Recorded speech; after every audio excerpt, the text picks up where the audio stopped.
За, сайн байцгаана уу? Нүүдэлчин Монгол цахим сүлжээнийхаа. За, та бүгдийнхээ өнөөдрийн амрыг ирье. За, өнөөдөр бид ээлжид уулзалтаараа адуу мал компани адууны дэлсүүл бэлтгэх ажлын тухай жижиг танилцуулга оруулъя гэж бодлоо. За, ингээд танилцуулга эхлэе. За, бидний үрээ болохоор боломж болгоны ард хөдөлмөр шин гэсэн ялалт байдаг.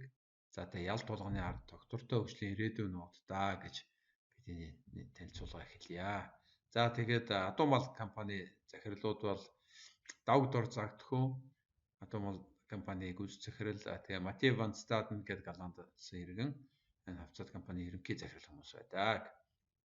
За, бид нар одоо ойрын ирээдүйд хийх нэгэн ажил бол адууны дэлсүүл бэлтгэх ажлууд байгаа. Тэгээ адууны дэлсүүл бэлтгэх ажил бол бүх аймаг, сум, баг одоо малчид өрх бүрт хурж очиж болох боломжтой.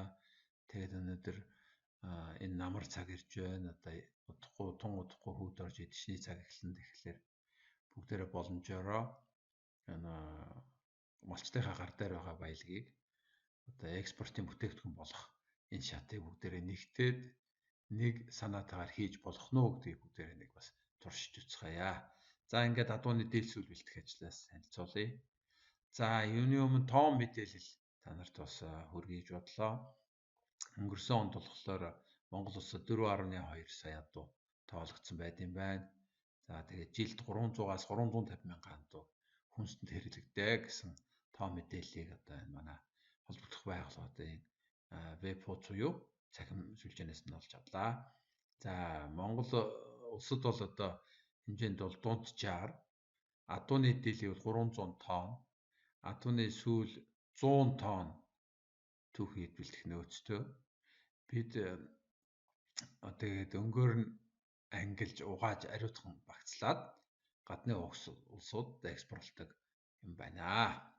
За, тэгэхээр одоо бид нэг багцлаад аль улсад экспортлж байгаа гэдэг нь одоо энэ тоонуудын тодорхой хэмжээгээр одоо энэ төр одоо байгууллагууд, төрийн байгууллагууд, хяналтын байгууллагуудад бүгд тоон байдаг үстэй.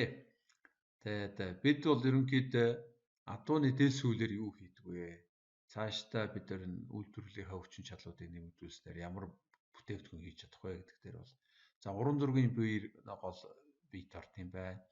Эмэгтэйчүүдийн гоо сайхны хэрэгслүүд их орд юм байна. Энэ дотор одоо сормоос, хиймэл үүсгээд энэ дэлхийн Amazon одоо Alibaba ингээд бүх цахим худалдааны сүлжээнүүд дээр бол энэ адууны сүүлээр хийсэн бүтээгдэхүүнүүд их хэлбэг байт юм байна.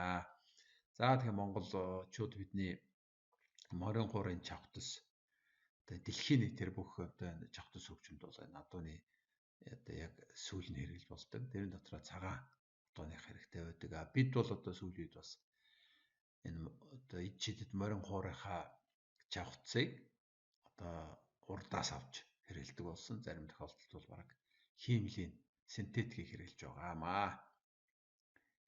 За, одоо ингээд энэ дээр зураг үзүүлэхэд бол энэ адуу мал ХГК-гийн бэлдээд багцлаад угаагаад ингээд багцлаад боогод тавьсан байгаа. Энэ адууны дэлсүүлийн зураг байна. За, тэгээ энэ хажуудалд өнгөтүүд бол ингээд энэ адууны дэлсүүлийг бас ингэж өнгөнд оруулж болдог.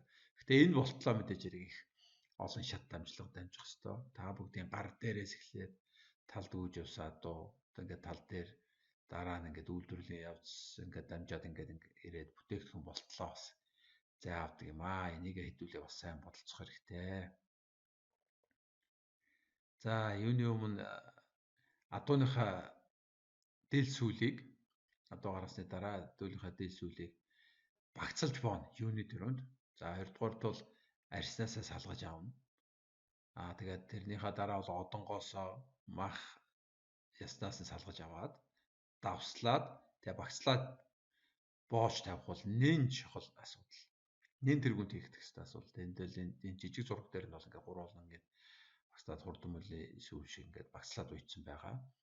Давсвал тийм их айхтар орохгүй. Гэхдээ годонгоос нь салгана чанарыг муудахгүй тулд за хүүтэн сэрүүн газар гэж бас бодож болно. Гэхдээ давслуул илүү сайтай гэж бас энэ дээр хэлмээр байна. За, адууны дэлсүүлийг бол аль болох ширэлдүүлэхгүй байх. Багцлан бэлтгэх гэдэг тэр шатыг бол маш сайн ойлгох хэрэгтэй манайхаа. Яг гэвэл ширэлдсэн энэ дэлсүүлийг сүүлд нь дахин хэрэглэх гэдэг маань дахиад нэг бүхлөтөн адуу гаргахтай адил тийм процессыг явдаг. Хоёрдугаар бол маш их цаг алддаг, маш их мөнгө хөрөнгө алддаг учраас энийг бол бид эхнээсээ эхлээд цэвэр нандан аргаар хураагаад багцлаад ингээд авчвал хин хэндээ амруулдаг. Хоёрдугаар үйлдвэрлэлийн шугам бол үйлдвэрлэлийнхаа цаг хугацаа алдахгүй бидний нэмэн өртөг шингээх боломжууд нээгдэнэ. Тэгээ энэ бол таны гар дээрээс анх гарсан үеэс эхлээд энэ шат хайшуулгын чанарыг тань эхэлдэг гэдгийг та нар бас ойлгож авах хэрэгтэй.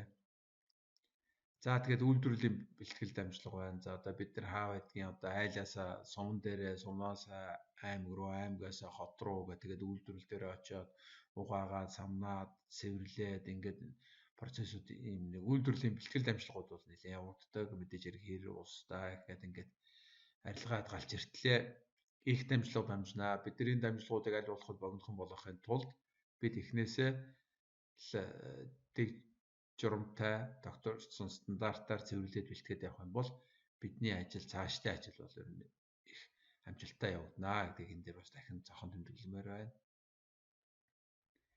За тэгээд энэ угаах, самнах одоо ингээд хатаах энэ үйл ажиллагаанууд явдаг. Энэ бол бүгдээ техникийн үйлдвэрлэл ингээд явна. Одоо хүний гар бол арь борох баг ордог ийм үйлдвэрлэлийн дамжлагуудаараа дамжиж явд юм байна. За тэгээ хамгийн сүүлд нь бол сүүлд нь юу ах вэ? Энэ дамжлагын завхар бол ингээд дийл сүүлээ ингээд багцалж ингээд боохон бэлтгэх юм байна. Тэгээ энэ багцалж бэлтгэсэн журмаараа одоо гадаадад экспорт буюу олон улсын зах зээлд бид нар бас бэлтгэх нийлүүлэх бүрэн боломжтой. Зүгээр ингээд нэг багцлаад боогоод хиллээд ингээд цаашаа явах биш. Бид нэр эцсийн бүтээгдэхүүн болж харахын одоо бидний бас нэг эрмэлзэл байх хэрэгтэй маа.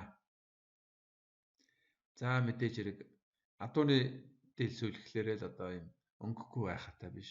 Маш их сайхан өнгөтэй болдог. Одоо чанарын хувьд бол маш сайн чанартай болдог. Тэгээ бид нэр л энэ дэлсүүлээ ийм сайхан өнгөлөг байгаасаа гэж бас бодож харах хэрэгтэй. Материалын хувьд бол үнэхээр гаргууд сайн материал болдог. Бие сайтай. Одоо том хөшиг одоо жоохон биднэр бол жоохон дардгар гэж хэлэх боловч яг одоо гадаад зах зээлтэй бол энэ хамгийн өмнөртөгтэй сайн их бараа материал болт юм аа. За тэгээ бүүстаа чанартай бүтээгдэхүүн хийж болдог. Та нарын тарж байна. Тамтай сайхан өндөр өртөгтэй сандал бүрээсүүд хийдэг байна, хөшгүүд хийдэг байна. За ингээ ханны гоёл чимүүлэн шилээний бүрээс ингээд өсвөрийн даа хүртэл ингэж хийж болдго юм байна. Тэгэхээр бид нэр одоо бүдүүн баарга гадагсаа биш илүү чанартай байгалийн гэдэг талаас нь илүү сайн бодолцож явах хэрэгтэй шүү гэж энэ дээр бас хэлмээр байна. За адууны сүүлээр одоо гэрэлч хийдэг байна. Өмнө буулан дохоо хийж болдог, маш том хөшгөнүүд хийж болдог. Одоо ингээ гэрэлч хийдингийн бүр хүүл хийдэг, хурдан барины санд, хурдан машинуудын сандал хийдэг. За тэгээд пижак костюмны доторлогоо хийдэг. Гэхдээ тэгээд бид нар адууны дэлсүүлэр юу хийж болохгүй вэ гэдгийг баг хэлэхээр тийм хэмжээний юм бүтээгдэхүүн биднээс гардаг. За гэтэл бид энийг ямар хэмжээтэй яаж ашиглаж байгаа вэ? Хаана ямар хэлбэрээр юу болгож очиж байгаа вэ?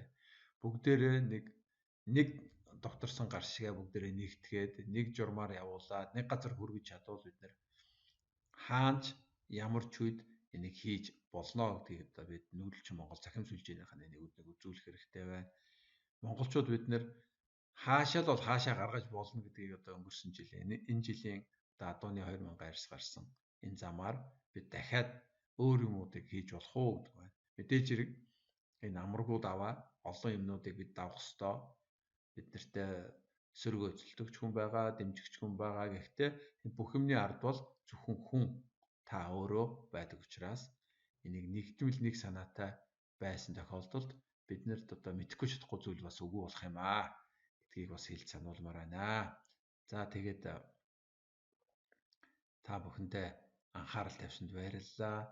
Энэ богинохон ч гэсэн энэ мэдээлэл та бүгдийн сонор төрдөөсөө айл бунар өнөр одоо Монголын бүх өнцөгөрт мэдээж хэрэг адуу гарах жил байгаа. Тэрнээс гарахын буянт малынхаа ишгийг бүгдээрээ нэгдээд нэгдсэн нэг журмаар нэг газар цуглуулад бид дэлхийн альч усад ямар ч журмаар хэдий ч хэмжээний юм гаргаж болно гэдгийг бид нар бас батлан дахин ярьсаар байх болно. За тэгээд энэ дээр манайхан цаашаа нэг сайн малчтаа сайн түгээгээд үзээрэй. Тэгээд тун гойрын хугацаанд бид нар дахин энэ хаана ямар журмаар юу авч болох вэ гэдгийг бид нэр одоо ингээд дахин цавхан тэмдэглэнэ. Энэ аймагуудын сумуудын багууд дээр байгаа одоо ингээд хамтран ажиллах улсууднаас бас холбогдно үстэй.